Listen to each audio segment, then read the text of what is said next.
Tere!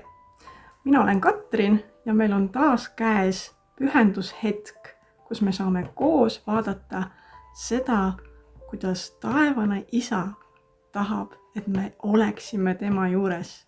Meie tänane pealkiri on see, et me tuleme tagasi isa juurde. Oled sa kunagi tundnud oma elutoas istudes, et sul ei ole kodu? Sa istud oma elutoas, aga sa tunned, et sa oled kodutu. Või oled sa kunagi tundnud ennast justkui üleliigsena? Kellegina, keda ei ole justkui vaja. Nagu kõrvaline isik oma kodus. Me vaatame täna seda, mida paljud kutsuvad orvuvaimuks ja me vaatame selle emotsioone, selle emotsionaalset keelt. See on selline eluviis, kus vaatamata sellele, et sa oled Jumala laps, sa tegutsed nii, justkui sa oleks üksi kaitsetu ja sa tunned, et sind ei armastata. Me vaatame, kuidas hirm ja häbi hoiavad meid distantsil, hoiavad meid eemal ja kuidas meie taevane isa kutsub meid tulema lõpuks ometi tema laua juurde. Ta on meid ootamas. Kui me elame väljaspool isa ligiolu, siis selle otsekohene vili on selline duo kahest emotsioonist, milleks on hirm ja häbi. Hirm on tegelikult ellujäämismehhanism. See ütleb sulle, et sul ei ole turvaline olla. Niisiis sa pead selle pärast kõike ise kontrollima. Kui see hirm jääb meie ellu ja me ei tegele sellega, siis see mitte lihtsalt ei jää mure tasemele, vaid see muutub uhkuseks, vihaks ja perfektsionismiks, mis on täiuslikkuse tagaajamine. Need ei ole jõu ega tugevuse märgid. Need on toimetulekumehhanismid. Toimetulekumehhanismid orvu südames, kes püüab armastuseta kuidagi viisi ise ellu jääda, kuidagi moodi hakkama saada. Häbi on nüüd teistsugune. See mitte lihtsalt ei ütle, et sa tegid midagi valesti. See ütleb, et sa ise oled vale. Häbi ütleb juba sulle niimoodi, saadab sulle sellise mõtte, et valesti tegid, et siia ilma sündisid. See on häbi. Ja see vaigistab ohvri ja isoleerib süüdlase. Et kõige sellega toime tulla, siis tihtipeale pöördume sellise asja poole nagu eskapism. Eskapism on põgenemine elu tõelisuse eest. Ja me põgeneme oma kujutlusmaailma. Me varjume töö taha, kuskile meelelahutusse või isegi püüame olla rohkem produktiivsed, püüame rohkem muudkui midagi teha. Ja seega me varjume nende tunnete eest, millest me rääkisime, häbi ja hirm, eks ju. Need asjad, see produktiivsus ja töö ja kõik see, need ei ole iseenesest halvad. Aga kui nendest saab paik, kus me varjume isa eest, siis nendest saavad võltsid leevendused. Sellest saab võlts leevendus. Need küll lubavad meile mingisugust leevendust, kuid need pigem ainult süvendavad meie sisemist kodutuse tunnet. kui aga orvuvaim kohtub sellise ideega, et on olemas Jumala ligiolu, siis orvuvaim reageerib tavaliselt ühel 2 viisist. Esimene neist on mäss. See süda, mis on täis mässu, ütleb, tead, ma ei vaja sind. Ma ei usalda sind. Ma lähen oma teed, ma saan ise hakkama. See on mäss. Teine viis on põgeneda religiooni sisse. See on küll vähem hoomatav võib-olla, kuid selline süda ütleb, et tead, ma liginen sulle omaenda tingimustel. Mul on omad reeglid, mul on omad rituaalid ja küll ma ise teen selle asja ära, ise oma jõududega. Mõlemad, nii mäss kui religioon, teevad tegelikult sama asja. Nii mässu kui religiooni abil me tegelikult väldime lähedust Jumalaga, meie isaga.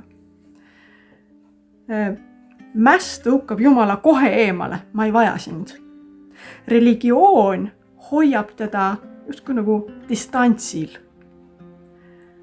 Ja religioonil on siis oma selline nimekiri, kuhu tuleb kõik linnukesed kirja panna, et see sai tehtud, 3. asi tehtud, nüüd ma võin nagu rahulikult olla. See on religioon, eks ju, kus me peame kogu aeg midagi tegema. Tead, Jeesus näitab meile 3. võimalust. Jeesus näitab meile, et meil on võimalus astuda poja seisusesse. Sest et meie isa ei otsi sulaseid, kes muudkui teeksid kogu aeg midagi. Ta ei otsi mässajaid, keda ta peaks kuidagi vaos hoidma või lausa lõa otsas hoidma. Ei, ta otsib tegelikult poegi ja tütreid, kes lihtsalt tahavad olla tema ligiolus. Kes lihtsalt tahavad jääda tema juurde. Sest Jeesus kutsub ka, jääge minusse. Ja minu sõnad jäägu teisse, siis olen mina teie sees, jääge minusse. Inglis keeles räägib see püsivast jäämisest. See sõna on dwell. Jääme püsivalt Jumala ligiolusse. Jeesus kutsub meid sinna. Orvumentaliteedi tervenemine ei tähenda käitumise modifitseerimist või muutmist. Sellepärast, et me ei saa näidelda, me ei saa teiselda, et me ei ole enam orvud. Me peame ehitama üles suhte, reaalse suhte meie isaga, Jumalaga. Me peame selle suhte temaga taastama. Ja selles suhtes asendub hirm armastusega ja häbi asendub õigsusega. Me teame, et me oleme Jumala tütarde ja poegadena õiged tema ees. Tõeline tervenemine algab siis, kui sinu hirm Jumala ligiolu ees, see sama varjumise mentaliteet, mis algas tegelikult juba Eedeni aias, kus Adam ja Eva kartsid, et jah, et nüüd on midagi valesti teinud, me peame Jumala eest ennast ära peitma, see algas sealt. Aga see tuleb asendada usaldusega Jumala karakterisse, Jumala olemusse. Poja seisus omandatakse Jumala ligiolus. Seda õpitakse, seda harjutatakse Jumala ligiolus, kus ei ole vaja performance'it, kus ei ole vaja kogu aeg midagi ära teha, et justkui Jumala käest midagi välja teenida. Sa ei pea kogu aeg Jumala käest midagi välja teenima, sa oled juba Jumala laps. Ja kõik kuulub õigusega sinule. Isa tahab meid kutsuda enese juurde. sest ta on juba katnud meie ette laua. Psalm 23 ütleb, ma katan su ette laua su vaenlaste silme all. Ma võian su pead õliga su karikas on ülevoolavalt täis. Ta ootab meid selle laua juurde, kus me saame olla osaduses temaga, kus mitte miski ei häiri meid, isegi kui vaenlased on meie ümber, kui oleme osaduses isaga, siis meie südames on sügav rahu. Ja me saame nautida seda lähedust, seda olulist aega temaga. Nii et praegu, kui sa tunned, et oled eksinud, et tunned, et sa oled nagu see kadunud poeg, sa tunned, et äkki oled sa hoopis religioonis kinni, elades kuskil väljaspool seda kodust rõõmu, seda rõõmu, mida pakub meile meie taevane isa, siis tule koju, tule isa juurde. Lõpeta see performance, ära esine, ära varju, lõpeta see peitumine ja ära põgene. Sellepärast, et sinu koht laua ääres on sulle kindlustatud ja see ootab sind. Palvetame koos. Isa, aita meil ära tunda, kus me elame nagu orvud. Kus äkki on varjul meis mingisugune orvu mentaliteet? Missuguses meie elusfääris?